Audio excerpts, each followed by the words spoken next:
Assalamualaikum warahmatullahi wabarakatuh.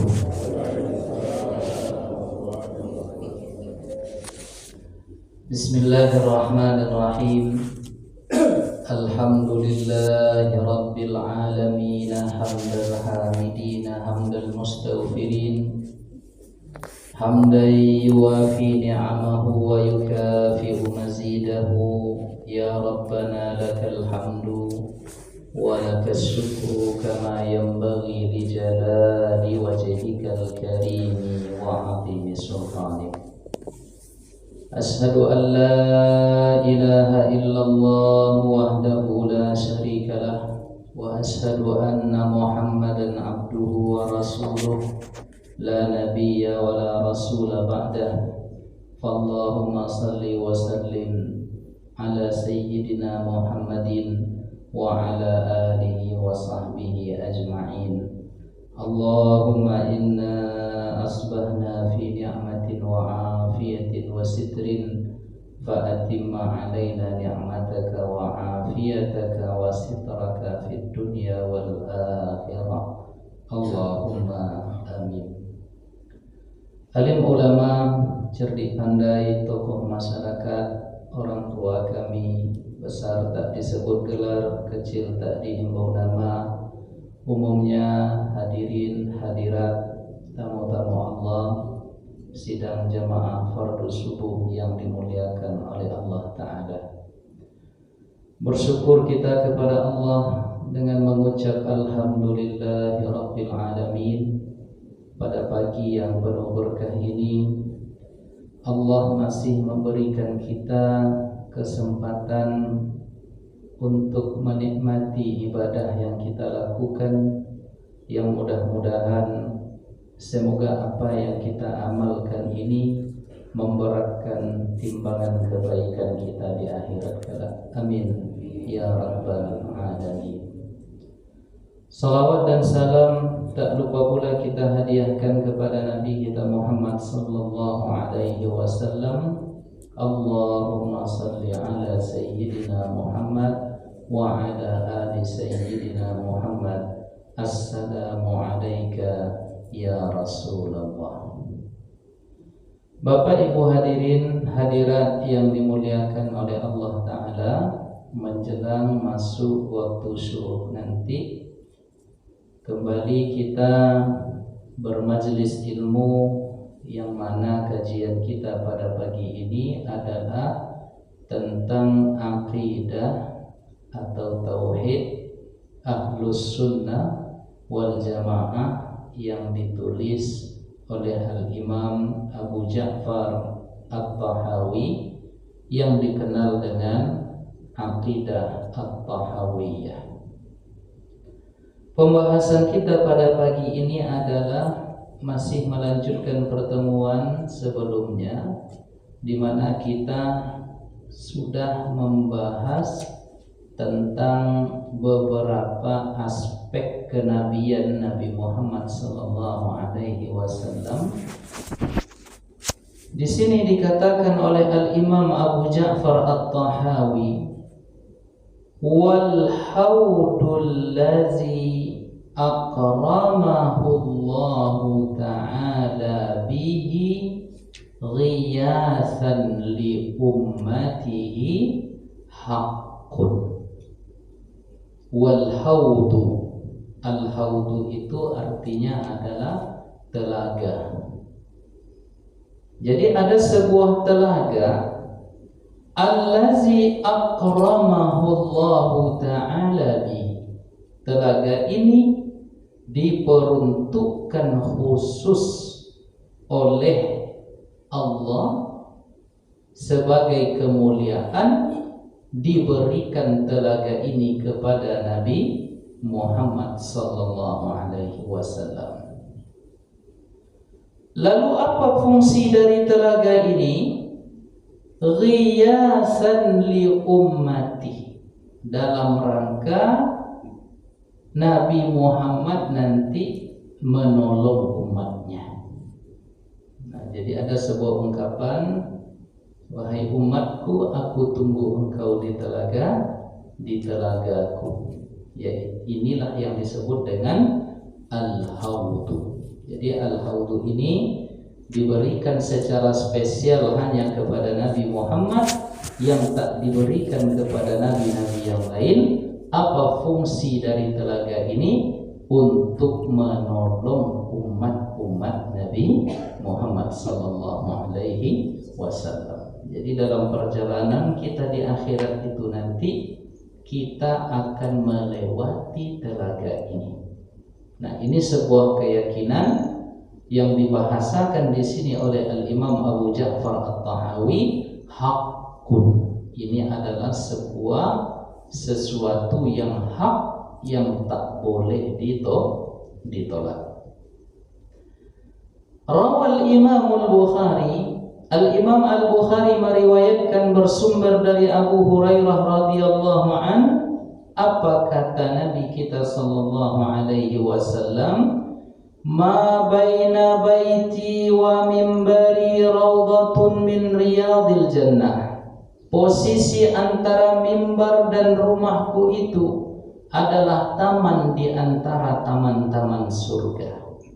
Jadi Bapak Ibu, jika pergi haji, jika pergi umrah, kalau ingin berada di taman surga, kejarlah posisi ini. Nah, ini yang dinamakan dengan raudhah. Biasanya Bapak Ibu kalau haji, kalau umrah akan dibawa masuk, ya, tetapi antri untuk masuk ke dalam raudhah. Jadi raudhah ini kenapa dikatakan ia taman di antara taman surga? Ada ulama yang menafsirkan bahwa di sekeping posisi itu nanti akan dibawa oleh Allah di dalam surga. Nah, jadi posisi itu nanti sekeping posisi antara mimbar Nabi dengan rumah yang sekarang di situ adalah kuburan Rasulullah akan dipindahkan nanti ke surga. Ada lagi ulama yang menafsirkan ini maknanya majaz, maknanya isyarat bahwa di dalam tempat itu adalah tempat yang menenteramkan, tempat yang di situ Allah menurunkan rahmatnya lebih banyak. Maka dikategorikan ia minal jannah, bagian dari surga, karena rahmat Allah bercucuran di sana. Maka karena rahmat Allah bercucuran di sana, dianjurkan kita berdoa. Apa sebab? Karena di situ potensi mustajab doa itu di dalam raudhah. Nah, jadi kalau Bapak Ibu ada yang mau jadi caleg, jadi gubernur, pergilah haji, pergi umrah, nanti masuk ke dalam raudhah itu, berdoa banyak-banyak di situ. Ya Allah, dudukkanlah saya menjadi anggota DPR. Maulah hendaknya jemaah Nurul Fajar mencoblos saya. Jadi kalau Pak Amul mau mencalon nanti umroh dulu, ya. Doa banyak di situ. Mustajab. Dua aja kemungkinannya setelah pulang. Ya, yang pertama duduk, yang kedua taduduk. Nah, yang pertama duduk, yang kedua taduduk. Bapak Ibu, ini sedang banyak-banyaknya sekarang itu ada tiang listrik di depan rumah saya itu. Ada banyak juga yang nyangkut di situ, Pak. Ya, dan paham maksudnya itu. Ada banyak gambar-gambar di situ sekarang. Nah, sekarang ya kita doakan, kita upayakan dalam anggota legislatif itu mereka yang terpilih adalah memang orang-orang yang amanah. Kalau amanah itu ya orangnya dinamakan dengan amin. Aminun, orang yang amanah. Jadi kita aminkan saja dulu. Paham? Enggak paham nah. Tolong video yang bagian ini dipotong nanti. Masalah ini nanti.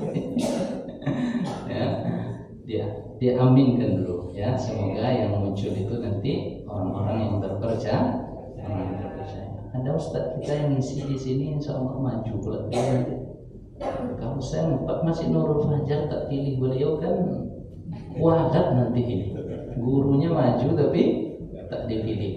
Walat dunia akhirat. Awas nanti Bapak Ibu. Sempat kalah di sini beliau nanti. Awas. Nggak mau kami ngaji sini lagi. Bapak Ibu hadirin hadirat, kemana sampai kaji tadi tentang ya doa di raudhah. Nah itulah kemuliaan raudhah itu. Kemudian Nabi melanjutkan wa mimbari ala haudi. Mimbarku itu posisinya berada di haudku, di telagaku. Apa ini maksudnya? Ini mimbar Nabi. Di sini rumah Nabi. Posisi itu dinamakan dengan raudhah. Kemudian telaga Rasulullah itu di atas mimbarnya. Berarti setentang dengan mimbar itu ke atas, di sanalah terdapatnya telaga Nabi. Jadi Nabi hanya memberi kisi-kisinya. Ya, kisi-kisinya di sanalah nanti beradanya kira-kira. Ya, seiring ya sejalan selurus dari posisi mimbar Nabi itu ke atas, ya di alam lain yang kita tidak bisa mendeteksinya, tetapi kisi-kisinya di sanalah nanti di akhirat itu beradanya posisi telaga Rasulullah sallallahu alaihi wasallam. Kemudian diriwayatkan dari Uqbah bin Amir anna Nabiyya sallallahu alaihi wasallam kharaja yawman. Suatu ketika Nabi Muhammad keluar, fasalla ala ahli Uhudin.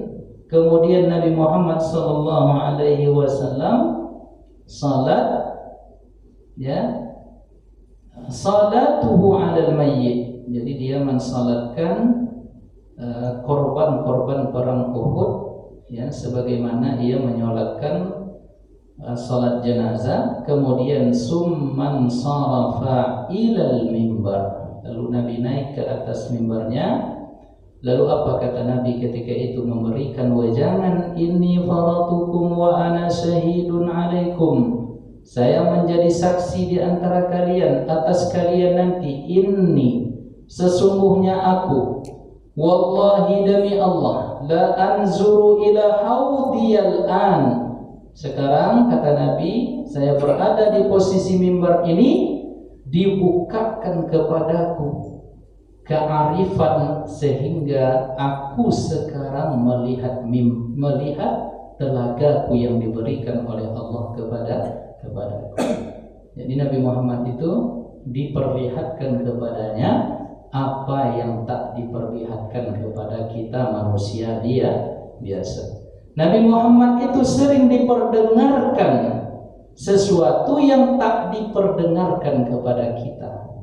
Apa contoh? Nabi lewat di dua kuburan. Lalu Nabi mendengar bahwa orang yang ada di kuburan ini sedang disiksa, siksa kubur. Nah, itu yang wajib kita percayai itu Bapak Ibu, ya. Siksa kubur itu wajib kita percayai. Pertanyaan mungkar dan nakir wajib kita percayai. Kalau tak percaya matilah dulu. Nah, tengok nanti di kubur ada enggak siksa kubur atau tidak.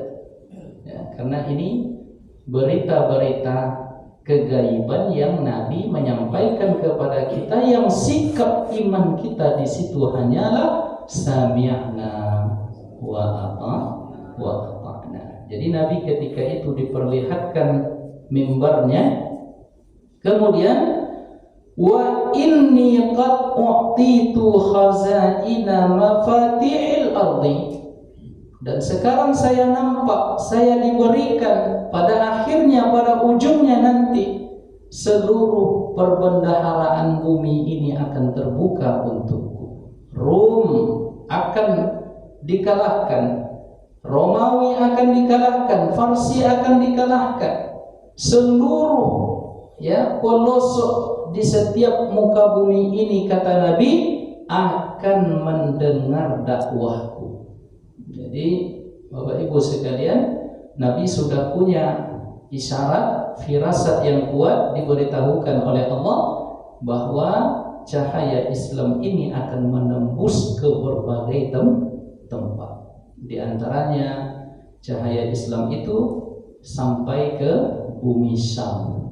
Ya, bumi Syam itu sekarang menjadi 4 negara: Jordania, kemudian Palestina, kemudian Lebanon, kemudian Suriah atau Syria, Damaskus sekarang. Nah, sampai cahaya Islam di sana. Mulanya negeri Syam itu, wabil khusus Baitul Maqdis, adalah tanah para nabi. Sehingga dikatakan oleh Allah di dalam menceritakan suruhan nabi untuk memasuki al-ardul muqaddasatah, diceritakan di dalam Al-Qur'an, ya qaumi udkhulul ardal muqaddasah, wahai kaumku, masuklah kalian ke negeri al-muqaddasah, tanah suci. Jadi kalau ada ungkapan tanah suci Mekah, tanah suci Madinah, jangan dilupakan ada tanah suci Palestina, wabil khusus Baitul Maqdis, khususnya lagi Masjidil Aqsa yang sampai hari ini masih digenosida oleh Israel, laknatullah alaihim, ya, Zionis Yahudi, ya Allah, yang memerangi, yang membunuh anak-anak, ya, rumah sakit diserang, kem-kem pengungsian dihabisi, ya. Dan memang bangsa ini adalah bangsa yang selalu melanggar protokoler hukum perang humaniter internasional. Jadi dalam Islam kan, kalau kalian berperang, kata Nabi, jangan sampai menebang pohon, jangan sampai membunuh anak. Kalau ada tempat ibadah lain, gerejakah, sinagogkah, tempat ibadah pokoknya jangan dihancurkan. Jika ada orang yang beribadah di dalamnya, jangan diganggu. Ya. Kemudian ada orang-orang tua, nenek-nenek, kakek-kakek yang tak ada urusannya dengan perang ini, kata Nabi, jangan dibunuh. Nah, itu prinsip Islam. Tetapi mereka justru yang dihantam itu adalah rumah sakit, anak-anak, perempuan, nenek-nenek, orang tua, kem-kem pengungsian, kemudian sampai ke gereja-gereja yang ada di sana. Nah, jadi Zionis ini, Bapak Ibu, dia melihat, ya, selain dia itu hanyalah sampah, hanyalah najis yang boleh ditumpahkan darahnya. Makanya tidak peduli mereka. Pokoknya selain Zionis Yahudi, ya, yang selain mereka itu semuanya adalah najis. Nah, inilah bahayanya pemahaman mereka ini. Nah, maka Bapak Ibu, apa yang bisa kita lakukan? Yang bisa kita lakukan sekarang berdoa, kemudian boikot produk-produk yang ada hubung kaitnya dengan Yahudi dan Amerika itu. Ya, atau apa sekarang kalau ingin beli minum, carilah minum yang produk dalam negeri. Ada sekarang minum produk dalam negeri namanya Sajua. Ini kreatif juga nih orang nih Pak. Ini pasti yang membuatnya ini orang Minang ini. Ya, airnya Saju. Nah, beli itu. Ya, daripada beli yang ini itu. Nah, jadi harus, ya, inilah yang bisa, yang minimal bisa kita lakukan. Nah, Bapak Ibu hadirin, hadirat yang dimuliakan oleh Allah. Jadi Nabi mengatakan cahaya Islam ini akan menembus sampai ke pelosok-pelosok negeri Syam. Itu mulanya adalah negeri para nabi, lalu setelah itu dikuasai oleh orang-orang Romawi, setelah itu di masa Nabi, kemudian di masa Abu Bakar, di masa Umar melanjutkan perluasan negeri Islam, mengambil kembali, ya, negeri Syam itu, ya, dapat ditaklukkan negeri Syam, kembalilah Al-Aqsa itu ke pangkuan umat Islam. Kemudian dalam, ya, Al-Aqsa, negeri Syam berada dalam pangkuan kekhilafahan Islam sampai pada masa Turki Utsmani, dinasti Turki Utsmani. Nah, di situ sebelum Turki Utsmani ketika terjadi perang ya, sebelum Turki Utsmani, ketika terjadi muluk Tawaif, maka lepaslah di Al-Aqsa ini ya. Kemudian pada Turki Utsmani pada akhirnya diambil lagi ya, diambil lagi pada dinasti sebelum Turki Utsmani, dibebaskan kembali oleh Salahuddin Al-Ayyubi ya, sampai ya dinasti Ayyubiyah, sampai nanti terakhir dipegang kendali wilayah ini masuk dalam kekhilafahan Islam Turki Utsmani pada tahun 1948 lepas ya, berdirilah negara Israel itu. Lepas lagi Baitul Maqdis itu sampai sekarang. Tak siapalah nanti yang akan membebaskannya kembali. Nah, jadi mudah-mudahan ya di akhir-akhir zaman ini ada pembebasan itu lagi. Yang isinya 500 hampir 1000 orang itu setiap selesai hari raya 6. Nah, itu istilah hari raya 6 itu setelah masih dalam Syawal, jamaah-jamaah tariqat ini kan mereka i'tikaf selama 40 hari. Yang masuk i'tikaf, berkhalwat, berzikir ya selama Ramadan, ditambah 6 hari, 10 hari setelahnya mereka berzikir di sana ya. 6 hari puasa, 1 hari hari raya Idul Fitri, kemudian 1 hari 6 hari ke depannya berpuasa, 2 hari setelah itu mereka keluar lalu pergi ziarah ke makam wali Allah ulama di Kuntum di kampung saya. Nah, ini jumlahnya 500 orang, hampir 1000 orang. Dituduhlah mereka ini penyembah kubur. Masuk akal tidak? Orang datang ziarah kubur dituduh menjadi penyembah. Orang berdoa di situ kepada Allah, ya dituduh menjadi penyembah kuburi. Nah, ini mereka yang menuduh ini tidak baca di sini. Tak mungkin lagi secara komunitas ramai orang akan sujud ke kuburan, akan menyembah ke kuburan, akan menyembah menjadi syirik kepada berhala. Orang ziarah kubur kok dikatakan menyembah kubur? Di mana logikanya tuh, Pak? Atau orang kampung kami, ya bunga namanya mereka, ya. Nah, itu kan marah saya jadinya pagi ini, ya. Nah, ini karena belum sarapan nih, Pak. Kalau ada sarapannya tak marah-marah kita.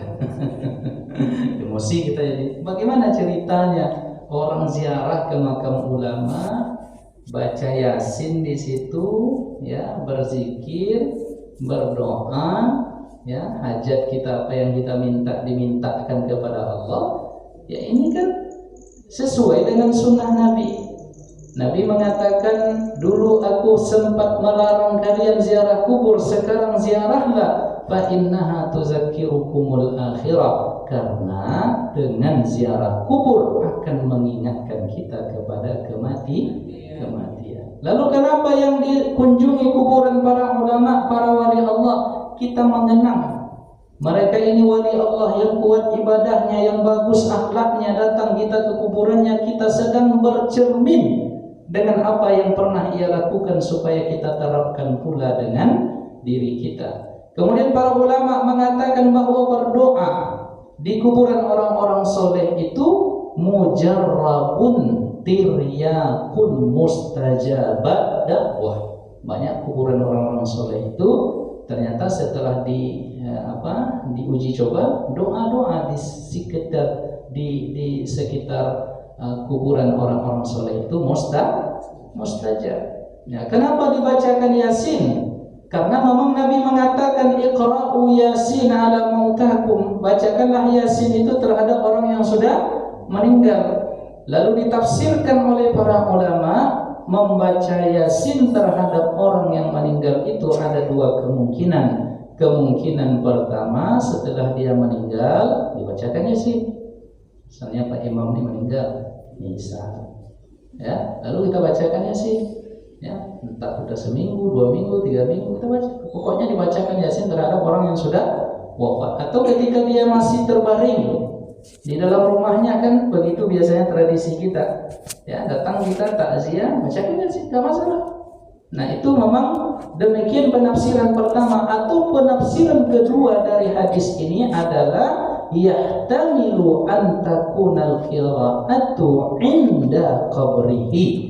Tafsiran kedua dari hadis ini adalah bisa jadi maknanya membaca Yasin terhadap orang yang sudah meninggal itu di kuburannya. Maka datang ziarah kubur kita bacakan ya Yasin. Hadis ini juga mengisyaratkan bahwa sampai bacaan Al-Quran yang kita bacakan terhadap orang yang sudah meninggal. Karena kalau tak sampai, kenapa Nabi menyuruh? Ini logikanya. Jadi kalau ada orang mengatakan tak sampai, ada dulu bapak-bapak di salah satu masjid saya menyampaikan, tepat pula pengajiannya tentang ini, tentang zikir, doa dan bacaan Al-Quran yang kita baca itu ternyata sampai kepada orang yang sudah wafat, didukung dengan dalil-dalil yang ada, di antaranya dengan hadis yang kita sampaikan ini bersumber dari Ma'qil bin Yasar, diriwayatkan oleh Imam Abu Dawud, Al-Imam An-Nasa'i wa sahhahahu Ibnu Hibban, dan Imam Ibnu Hibban mensahihkan hadis ini. Lalu tiba-tiba ada seorang bapak mengatakan, tidak sampai itu Ustaz. Kenapa tak sampai Pak? Ini kan barangnya tak jelas, tak nampak. Kirimnya alamatnya kemana? Oh iya pula ya, baca Yasin pahalanya tidak nampak, kirimnya alamatnya juga tidak jelas. Oh Pak, Bapak salah mengkiaskan. Ini perkara metafisik. Ya, metafisik itu kan yang tak nampak, yang gaib. Ya tentu sudut pandangnya sudut pandang keimanan kepada yang gaib, bukan perkara fisik yang nampak. Kalau buku bisa dikirim kemana? Karena ini di dunia ini ceritanya nanti sudah berbeda alam. Kesal juga saya Bapak Ibu. Matilah Bapak dulu saya bilang. Nanti saya kirimkan bacaan Yasin setidaknya Al-Fatihah. Sampai tidak sampainya nanti tengoklah di situ saya bilang. Sejak itu Bapak Ibu tak datang bapaknya lagi kajian saya. Dua aja kendangnya tuh. Yang pertama memang sudah mati. Yang kedua memang tak suka pengajian awak. Ya sudah. Lalu saya sampaikan di minggu berikutnya, kalau ternyata meninggal bapak ini, mari kita kirimkan Al-Fatihah. Al-Fatihah kata jemaah semuanya Pak. Karena jemaah pun tak kenal siapa beliau. Ya, karena bukan dari jemaah sekitar, dia suka keliling barangkali. Nah, jadi kalau ibu-ibu tak percaya, matilah dulu. Ibu ya, nanti kami bacakan ya Yasin. Sampai tidak sampainya kasih tahu lah nanti ke Pak Imam. Ya, temui Pak Imam itu setelah mati nanti. Wahai Pak Imam, gitu ya.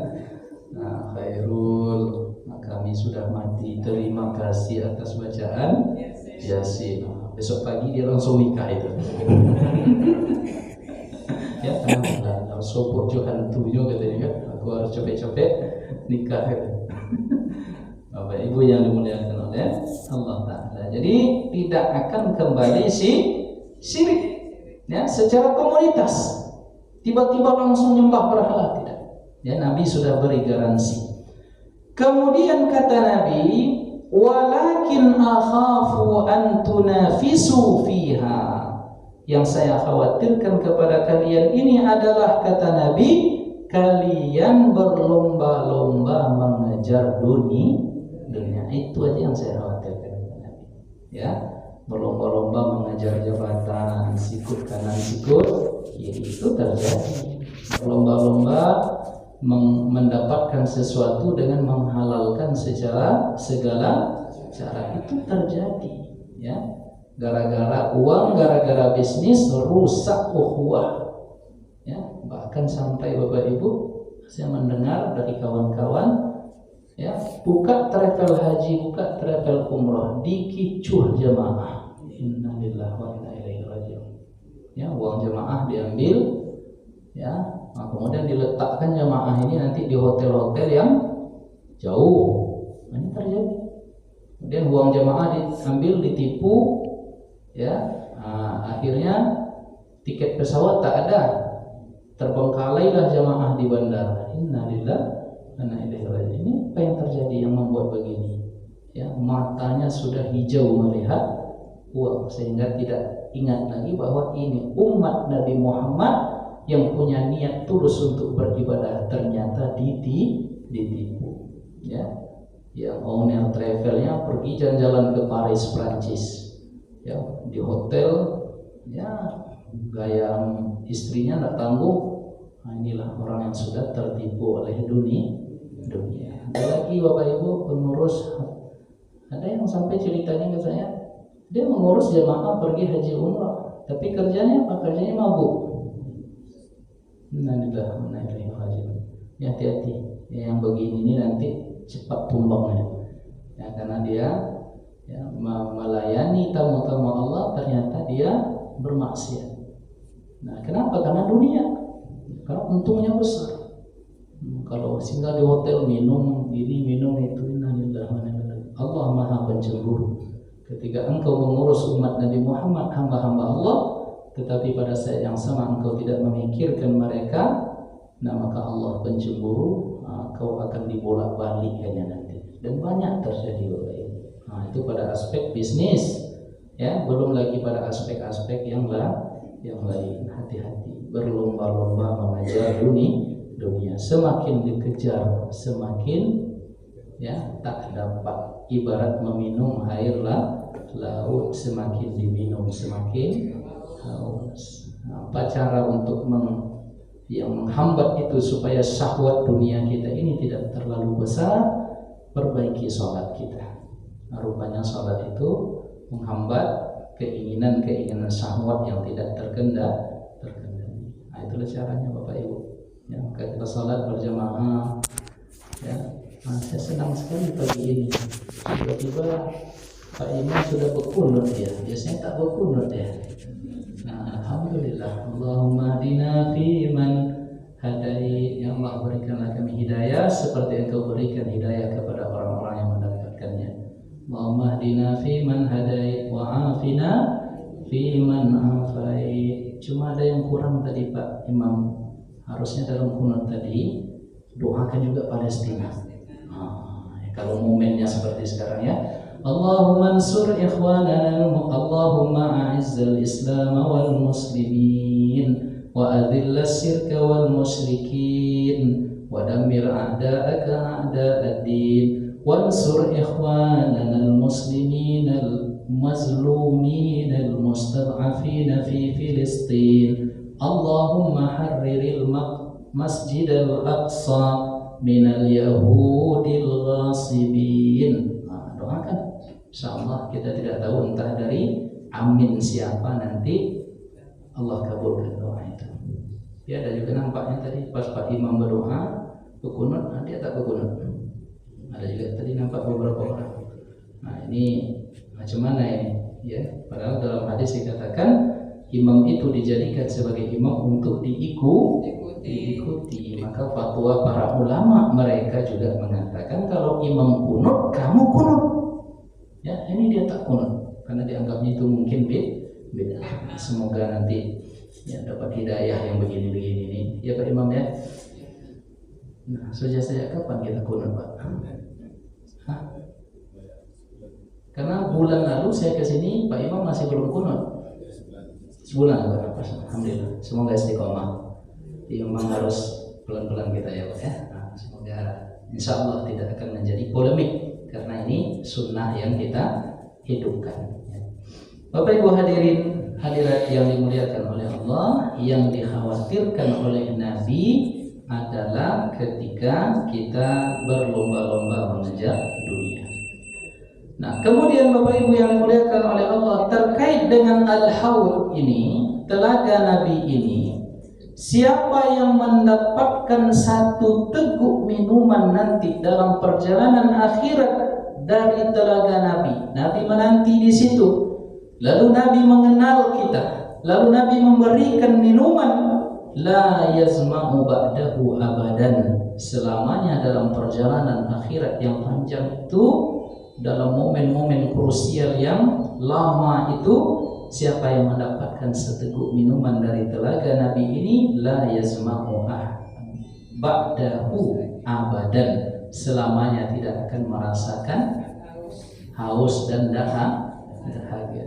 Nah, lalu muncul pertanyaan kepada Nabi, sebanyak itu nanti miliaran manusia di padang mahsyar itu ya Rasulullah, macam mana engkau bisa mengenal kami? Nah, apa kata Nabi dalam riwayat Imam Muslim? Lakum sima. Jadi ada tanda di kalian itu nanti. Apa tandanya? Seluruh anggota wudhu kalian nanti akan bercahaya. Nah, dari situlah Nabi kenal, oh ini bercahaya mukanya. Sini. Ini bercahaya tangannya, kakinya, sini dipanggil oleh Rasulullah. Betapa membahagiakan hati kita nanti ketika Nabi mengenal kita dan menyambut kita. Ya, datang saja kita ke rumah orang, Pak, disambut dengan baik itu rasanya bahagia. Lagi Nabi nanti menyambut kita di dalam suasana yang menakutkan. Ketemu Nabi itu tenang kita nanti. Oh, ini Rasulullah. Ya, bagaimana caranya? Maka kata Nabi, hendaklah kalian ketika berwudu itu dilebihkan dari batasan yang wajib supaya cahayanya semakin banyak. Kalau yang diwajibkan hanya sampai ke siku, lebihkan dari siku. Nah, ada yang berpendapat yang sunnah lebih itu adalah di setengah lengan ini. Ada lagi ulama yang berpendapat dilebihkan bahkan sampai kayak sini. Apa namanya Bapak? Pegelangan. Apa? Bahu. Pokoknya itulah, pokoknya sampai ke di atas ketiak kita ini. Lalu yang ketika yang diwajibkan untuk dibasuh, dicuci di dalam berwudu itu di kaki adalah sampai mata kaki, al-ka'bain, dianjurkan di atas itu sedikit. Ya, ada yang mengatakan di pertengahan betis, ya setengah betis kita itu. Ada yang mengatakan bahkan sampai ke lutut. Terserahlah Bapak Ibu mau sampai di mana, terserah ya, dari beberapa pendapat para ulama itu. Nah, inilah yang dinamakan dengan al-ghurratu wat tahjil. Jadi nanti akan bersih. Nah, jadi jangan main-main wudu itu. Ternyata wudu itu ada rahasia agung yang Nabi suruh. Sederhana tetapi menyelamatkan kita nanti di akhirat. Jadi Nabi mengenal, oh ini makhluk, sini minumlah. Nah, kalau sudah dapat minum itu selamat sudah, ya aman nanti.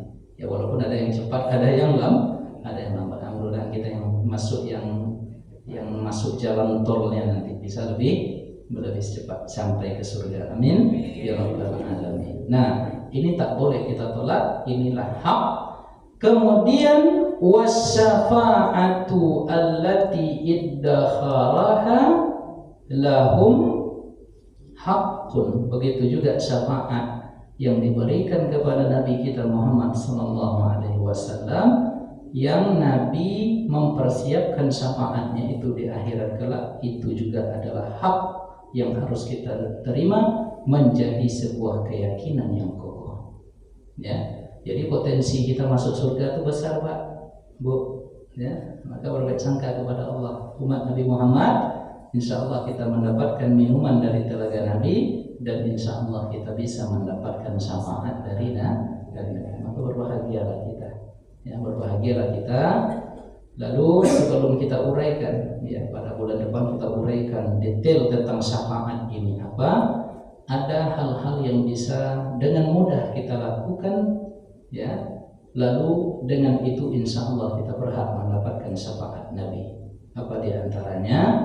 Ketika azan berkumandang, jawablah suara azan itu seperti muazzin mengucapkannya, kecuali di kalimat hayya 'alas shalah, hayya 'alal falah. Selesai muazzin berazan, maka ucapkan Allahumma rabb hadhihi da'watut tam, Allahumma rabb hadhihi da'watit tamah wassalatil qa'imah ati Muhammadanil wasilata wal fadilah wasyarafa wat darajatal 'aliyatar rafi'ah wa ba'athu Allahumma maqama mahmudan alladzi wa'adta innaka la tukhliful mi'ad. Dalam satu riwayat dikatakan wajib orang ini mendapat syafaat Nabi.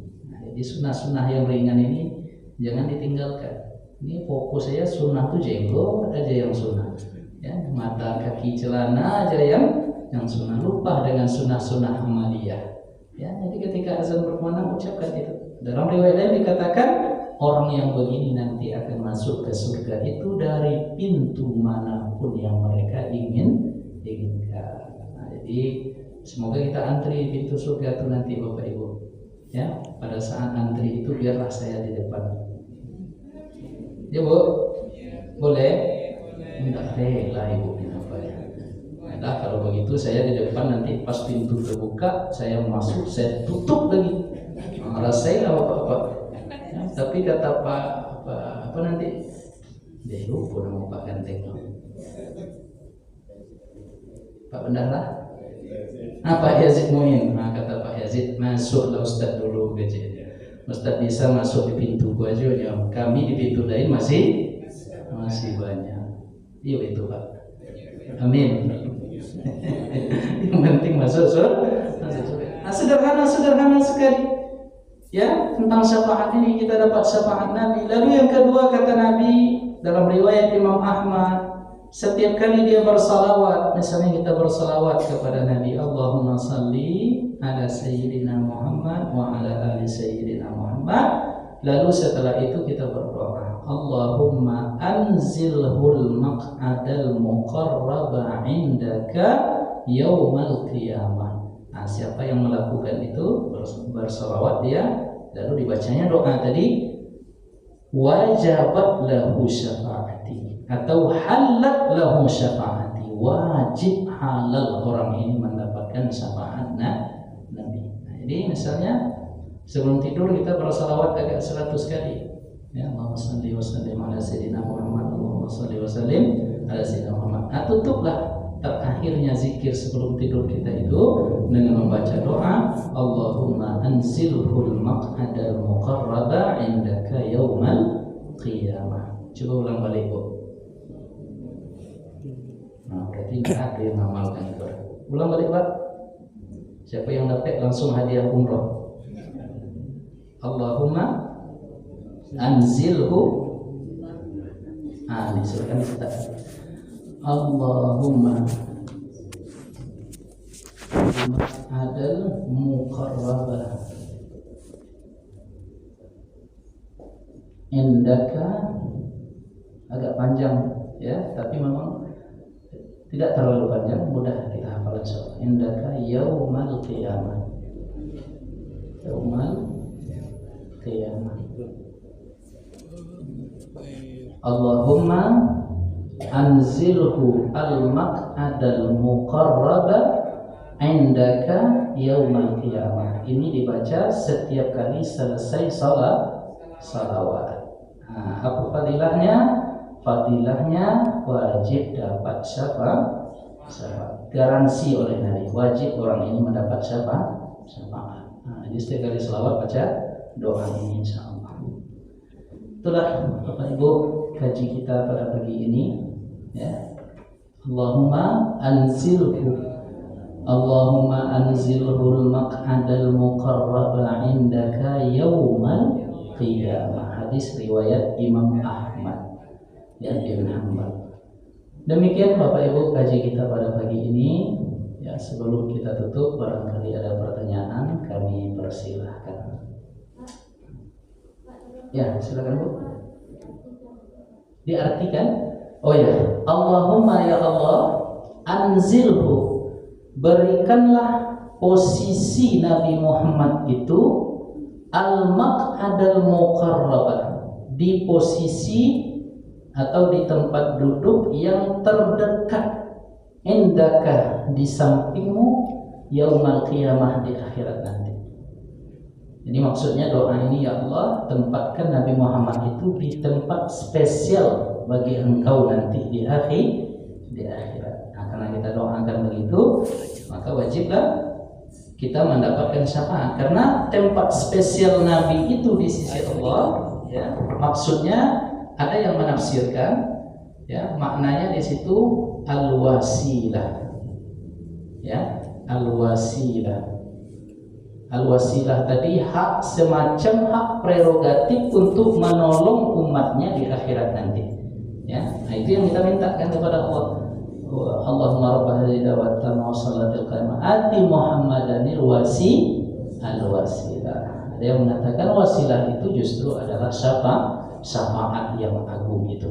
Insya Allah pada pertemuan berikutnya kita akan kupas tuntas nanti apa dan bagaimana seputar syafaat Nabi. Karena setelah membahas bab syafaat Nabi ini, kita akan muncul rasa berbaik sangka kepada Allah. Kalaupun kita mati nanti insya Allah masuk surga.